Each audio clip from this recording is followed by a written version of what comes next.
शांति। 26 अप्रैल 2023 के ईश्वरीय महावाक्य।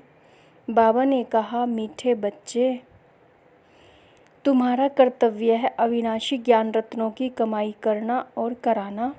दान पूछकर नहीं किया जाता, करके दिखाना है। प्रश्न, बाप की दिल में कौन सी शुभ आश सदा रहती है? किस बात में बाप आप समान बनाना चाहते हैं? उत्तर, बाप की दिल में सदा ही बच्चों को सुख देने की आश रहती है। बेहद के बाप को कभी भी विकल्प व बुरा कर्म करने का संकल्प, दुख देने का संकल्प नहीं आ सकता, क्योंकि वह है सुखदाता। इसी बात में बाप अपने बच्चों को आप समान बनाना चाहते हैं। बाबा कहते, मीठे बच्चे, जांच करो, मेरे अंदर सदा शुद्ध संकल्प रहते हैं, विकल्प तो नहीं आते हैं। गीत। मुखड़ा देख ले प्राणी जरा दर्पण में। ओम शांति। भगवानुवाच, यह किसने कहा? मुखड़ा देख ले हे प्राणी। प्राणी कहा जाता है जीवात्मा को। जीवात्मा बच्चे हैं ना बाप के। जानते हैं हम आत्मा हैं। इस समय हमारी आत्मा का बाप परमपिता परमात्मा है। जीव तो शरीर है, उनका बाप भी अब प्रजापिता ब्रह्मा है। हम बाप दादा की औलाद हैं। बाप बैठ जीवात्माओं को समझाते हैं, हे बच्चे, अपने दिल दर्पण में जांच करो कि कितना % हम पुण्य आत्मा बने हैं, कितना हम पुण्य करते हैं। मनुष्य तो इन बातों को नहीं समझते कि दान पुण्य अविनाशी ज्ञान रत्नों का करना है। यह भी अभी बुद्धि में आया है कि हमारा बाप टीचर गुरु सब कुछ वह एक बेहद का बाप है। देह अभिमान टूट पड़ता है। उस बेहद के बाप को हमने आधा कल्प याद किया है। याद करना भक्ति मार्ग से शुरू होता है। भक्त भगवान को याद करते हैं, समझते भी हैं भगवान एक है। हम आत्माओं का बाप वह निराकार है। साकार बाप तो जानवर आदि सबका है। बाकी यह बाबा हमारा वही परम धाम निवासी सच्चा बाबा है। हमको सच्चा बनाने वाला है। पुण्य आत्माएं हैं सभी, सचखंड में रहने वाली। तुम जानते हो, जितना बाप के साथ हम सच्चे रहेंगे, उतना बाप के सचखंड में हमको ऊंच पद मिलेगा। इसके लिए रेस है। उस पढ़ाई से भी कोई बैरिस्टर बनता, कोई इंजीनियर बनता, कोई पक्का, कोई कच्चा। कोई की आमदनी लाख रुपया तो कोई की 500 रुपया भी मुश्किल। पढ़ाई पर मदार ठहराना। अब तुम बच्चे अविनाशी ज्ञान रत्नों से भंडारा भरते हो, जो ही काम आना है। धारणा कर पुण्य आत्मा बनना है। औरों को भी दान दे पुण्य आत्मा बनाना है। दिल से पूछना है, हम कितना धारण कर और पुण्य करते हैं? अगर पुण्य नहीं करते तो जरूर पाप आत्मा ही रह जाते। तो अपना मुखड़ा देखना है। पिछाड़ी में बैठने वाले को तो मास्टर भी जानता है, बाप भी जानता है, रजिस्टर से पता लग जाता है। अब वह तो हुई स्थूल बातें, यह हैं गुप्त। मम्मा बाबा धारणा कराते रहते हैं, अविनाशी ज्ञान रत्नों को धारण करो और कराओ। खुद ही पुण्य आत्मा नहीं बनेंगे तो औरों को कैसे बनाएंगे? यह कोई दुनियावी बातें नहीं, यहाँ तो है ईश्वरीय बातें। जितना जो साहूकार होता है, उतना उनको खुशी का पारा चढ़ता है। धन तो मनुष्यों के पास बहुत है ना, अखबार में भी डालते हैं, इस समय फलाना सबसे साहूकार है। नंबरवार तो होते ही है ना। यहाँ तो विनाशी धन की बात नहीं, यहाँ है अविनाशी ज्ञान रत्नों की कमाई करना और कराना। इसमें पूछने की बात नहीं रहती। पूछ कर दान नहीं किया जाता, करके दिखाना है। बाप कहते हैं, दिल दर्पण में देखो हम कितने पुण्य आत्मा बने हैं। हम सब नंबर 1 पाप आत्मा थे, पुण्य आत्मा भी नंबर 1 थे। अब फिर ज्ञान का तीसरा नेत्र मिला है, पुण्य आत्मा बन रहे हैं। अब जितना जितना यह ज्ञान धन इकट्ठा करते हैं, उतना साहूकार बनते हैं। उस विनाशी धन से हम बेगर बनते और इस अविनाशी धन से हम साहूकार बनते हैं। मट्टा सट्टा अर्थात अदली बदली करते हैं। तन मन धन सब कुछ हम बाबा को दे देते हैं। बाबा फिर हमको ज्ञान रतन देते हैं, जिससे हमको तन मन धन सब कुछ नया मिलता है। वहाँ माया होती नहीं जो कोई का मन भटके। यहाँ तो मन माया के वश है। मन सबसे जास्ती हैरान करने वाला है। योग नहीं है तो मन शैतान बन जाता है। देखना है हम बाबा से कितना धन लेकर और फिर दान करते हैं। मम्मा बाबा भी तो तुम्हारे जैसे मनुष्य ही हैं। कान से सुनते हैं। निराकार बाबा इन ऑर्गन्स से बोलते हैं। निराकार आत्माओं को अपना अपना शरीर है। यह है पुराना कलयुगी शरीर जो दुख देता रहता है। बच्चे जानते हैं बाप आकर हमको सदा सुखी बनाते हैं। बाप मिला है तो अंदर खुशी से तालियां बजती रहती हैं, तब बाहर में भी बजती हैं। पहले संकल्प की ताली अंदर बजती है, फिर बाहर बजती है। पहले अंदर आएगा कि यह करें, फिर कर्मेंद्रियों से कर लेते हैं। तो जांच करनी चाहिए कि हमारे अंदर शुद्ध संकल्प आते हैं व विकल्प आते हैं। संकल्प शुद्ध ख्याल को और विकल्प अशुद्ध ख्याल को कहा जाता है। बेहद के बाप को कोई विकल्प थोड़े ही आएगा, वह तो है ही सुखदाता। तुम्हारे पास विकल्प आएंगे किसको दुख देने के व विकर्म करने के। मैं तो तुमको हूबहू आप समान बनाने आता हूँ। यह तो जानते हो बाप हमेशा बच्चों को आप समान बनाते हैं। बच्चों को जन्म कोई दुख के लिए थोड़ा ही देते हैं। दुख तो कर्मों अनुसार मिलता है। माँ बाप की आशा रहती है कि बच्चों को बहुत सुखी रखें, परंतु माया की प्रवेशता है। लौकिक बाप समझते बच्चों को शादी कराए बहुत सुख देते हैं, परंतु पारलौकिक बाप कहते शादी किया माना बर्बादी किया। हम तुमको ऐसा गुलगुल बनाते हैं जो स्वर्ग में तुम शादी करेंगे तो पटरानी पटराजा बनेंगे, झूलों में झूलेंगे। लौकिक बाप और पारलौकिक बाप की बुद्धि में देखो कितना फ़र्क है। इस समय माया के संस्कार मनुष्यों में बड़े कड़े हैं, जैसे अजामिल है। मैं तो चाहता हूँ बच्चों को इतना सुखी बनाऊँ जो एकदम झूलों में झूलें। बेहद के बाप के दिल अंदर बच्चों के सुख के लिए कितनी फर्स्ट क्लास आशा रहती है। बच्चों को माँ बाप पैदा करते हैं तो माँ बाप को ही फिर सुखी बनाना है।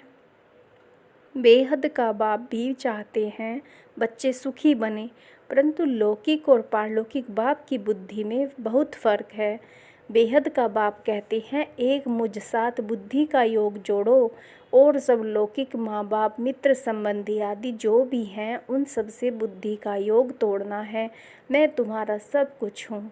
माया तुमको हर बात में दुख दिलाएगी। मैं तुमको सुख का सागर बनाता हूँ। मैं खुद राजाई का सुख नहीं भोगूंगा, परंतु कहेंगे तो ये सही ना, सुख का सागर, शांति का सागर, तब तो सुखी बनाता हूँ। कितना अच्छी रीति समझाते हैं और कोई समझा न सके। भारत में ही गाते हैं तवमेव माता श पिता तवमेव। यह महिमा कहाँ से आई जो गाते रहते हैं। बाप कहते हैं मुझे एक द्वारा तुमको सब सुख मिलते हैं, इसलिए तुमको कहते हैं और संग तोड़ो। देह सहित जो भी तुम्हारे संबंधी आदि हैं सबको भूलो, अपने को देही अभिमानी समझो। बाप कितना गुलगुल बनाते हैं। कहते हैं मेरा ही सुनो, मेरे साथ योग लगाओ। जैसे मैं ज्ञान का सागर हूँ, सारी रचना को जानता हूँ, ऐसे तुम्हारी बुद्धि में भी यह सृष्टि का चक्र फिरता है। माता पिता कब बच्चों को दुख नहीं देते, दुख के लिए रचना नहीं रचते हैं। अब बाप कहते हैं बीती सो बीती, ड्रामा अनुसार अब गुलगुल पवित्र बनो। वहाँ तो विकारों की बात नहीं होती, महाराजा महारानी बनते हैं। सारी दुनिया कहती है सतयुग हेवन वॉइसलेस वर्ल्ड है। वहाँ के देवी देवताओं को सब पूजते हैं क्योंकि पवित्र थे, सर्वगुण संपन्न थे। 16 कला से फिर कलाहीन बनना ही है। चंद्रमा भी पिछाड़ी में देखो क्या हो जाता है, जिसको अमावस्या कहते हैं। यह भी ऐसे ही है, मनुष्यों में कोई गुण नहीं रहा है। 16 कला तो क्या, एक कला भी नहीं रही है। एक कला भी न रहने से इसको घोर अंधियारा कहा जाता है। फिर कलाएं आते आते 16 कला बन जाएंगे। अभी तुम कलाहीन काले बन पड़े हो। ब्रह्मा की अंधियारी रात कही जाती है, ब्रह्मा को प्रजापिता कहा जाता है। तुम कहलाते हो ब्रह्मा कुमार कुमारी। पहले बीके की अंधियारी रात थी, अब सोजरे में आए हैं, फिर 16 कला बनते हैं। जो 16 कला सूर्यवंशी थे उनकी कलाएं कम होती गई। अब फिर सब कलाएं धारण कर रहे हैं। ऐसा धारण करते हैं जो सतयुग में 16 कला संपूर्ण बनते हैं।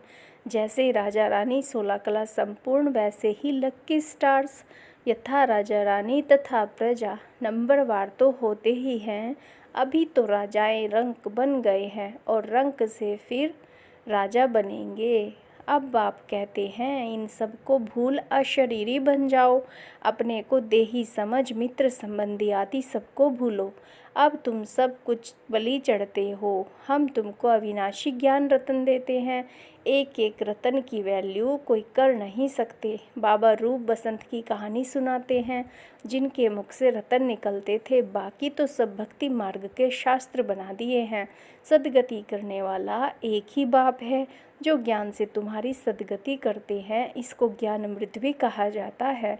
मानसरोवर कहते हैं, अमृत भी कहते हैं। वहाँ पानी पिलाते हैं। ब्राह्मण लोग लोटी में पानी डालकर कहते हैं अमृत है। वास्तव में यह ज्ञान तो नॉलेज है। बाप कहते हैं लाडले बच्चे, तुम देही अभिमानी बनो, माया छोड़ेगी नहीं। तुम देही अभिमानी बनने की कोशिश करेंगे तो माया फिर देह अभिमानी बनाती रहेगी। यह लड़ाई नंबर 1 है। माया देह अभिमानी बनाए एकदम खड्डे में डाल देती है। देरी नहीं करती तो अपनी बुद्धि से काम लेना चाहिए। बाबा तो कहेंगे अच्छी रीति पढ़ो तो टीचर का भी नाम वाला होगा।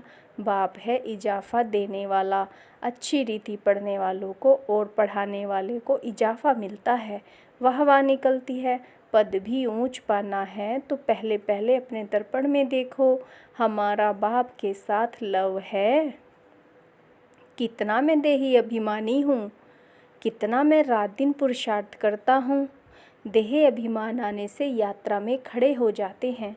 बाप को याद करना भूल जाता है तो और ही 2 कदम पीछे हट जाते हैं। एक तरफ फ़ायदा होता है तो दूसरी तरफ नुकसान भी हो जाता है। देही अभिमानी बनते तो खाता बढ़ता जाता है। माया कहाँ ना कहाँ घाटा डाल देती है। रेस्पॉन्सिबल बच्चे अपने खाते का विचार रखते हैं, नहीं तो कोई देवाला मारते हैं। यह व्यापारी ऐसा है जो जमा भी होता तो ना भी होता। माया भुला देती है ना। तो देखना है कितना बाप को याद करते हैं और कितना औरों को आप समान बनाते हैं। व्यापारी तो सब हिसाब रखते हैं। नहीं तो व्यापारी नहीं अनाड़ी है। कोई तो बहुतों को सुख देते हैं। बच्चे बाबा को लिखते भी हैं कि फलाने ने ऐसा तीर मारा जो मैं पाप आत्मा से पुण्य आत्मा बन गया। उन पर बलिहार जाते हैं। साथ में शरीर निर्वार्थ कर्म भी करना है। गृहस्थ व्यवहार में रहते बाप से व्यापार भी करना है। योग बल से पापों को भस्म करना है, औरों को पुण्यात्मा बनाना है। यह है सारा बुद्धि का काम। बुद्धि सालिम तब बनती है जब बाप को याद करते हैं, नहीं तो देह अभिमान में मित्र संबंधी याद आएंगे। माया छोड़ती नहीं है। शिव बाबा की मत पर चलते चलते श्रीमत को भी लात मार देते हैं। फिर पद भ्रष्ट बन जाते हैं। अंत में बहुत पछताएंगे, त्राही त्राही करेंगे। अच्छे अच्छे बच्चे तो सबकी दिल पर चढ़ते हैं, नाम भी बाला करते हैं। पांडव सेना में कौन कौन महारथी हैं और कौन कौन उस सेना में महारथी हैं, तुम दोनों सेनाओं को जानते हो ना। यह सभी समझने की बातें हैं। कोई विरले ही श्रीमत पर चलते हैं। श्रीमत पर न चलने के कारण बाप का नाम बदनाम करते हैं, अर्थात लात मारते रहते हैं। यह है सत्य का संग। 1-2 को आप समान बनाए स्वर्ग का मालिक बनाते हैं। माया इतना पाप आत्मा बना देती है जो बाप को भी फारकती दे देते हैं। भक्ति मार्ग में सब सजनियाँ हैं। फिर बाप के रूप में अभी तुम बच्चे बने हो, फिर सजनी भी हो, तो सजनी को साजन की कितनी याद रहनी चाहिए। अच्छा मीठे मीठे सिकीलदे बच्चों प्रति माता पिता बाप दादा का याद प्यार और गुड मॉर्निंग। रूहानी बाप की रूहानी बच्चों को नमस्ते। हम रूहानी बच्चों की रूहानी बाप दादा को नमस्ते। नमस्ते जी, शुक्रिया बाबा। धारणा के लिए मुख्य सार। पहला, रूप बसंत बन मुख से ज्ञान अमृत निकालने हैं। रूप बसंत बन मुख से ज्ञान रतन निकालने हैं। योग से अपनी बुद्धि को शालीन बनाना है। दूसरा, बाप समान सबको सुख दे, सुखदाता बनना है। कभी भी दुख देने का बुरा संकल्प व विकल्प नहीं उठाना है। वरदान, मन को श्रेष्ठ पोजीशन में स्थित कर पोज बदलने के खेल को समाप्त करने वाले सहज योगी भव। मन को श्रेष्ठ पोजीशन में स्थित कर पोज बदलने के खेल को समाप्त करने वाले सहज योगी भव। जैसी मन की पोजीशन होती है वह चेहरे के पोज से दिखाई देती है। कई बच्चे कभी कभी बोझ उठाकर मोटे बन जाते हैं, कभी बहुत सोचने के संस्कार के कारण अंदाज से भी लंबे हो जाते हैं और कभी दिल शिकस्त होने के कारण अपने को बहुत छोटा देखते हैं। तो अपने ऐसे पोज साक्षी होकर देखो और मन की श्रेष्ठ पोजीशन में स्थित हो ऐसे भिन्न भिन्न पोज परिवर्तन करो, तब कहेंगे सहज योगी। स्लोगन, खुशी के खान की अधिकारी आत्मा सदा खुशी में रहती और खुशी बांटती है। खुशियों के खान की अधिकारी आत्मा सदा खुशी में रहती और खुशी बांटती है। ओम शांति।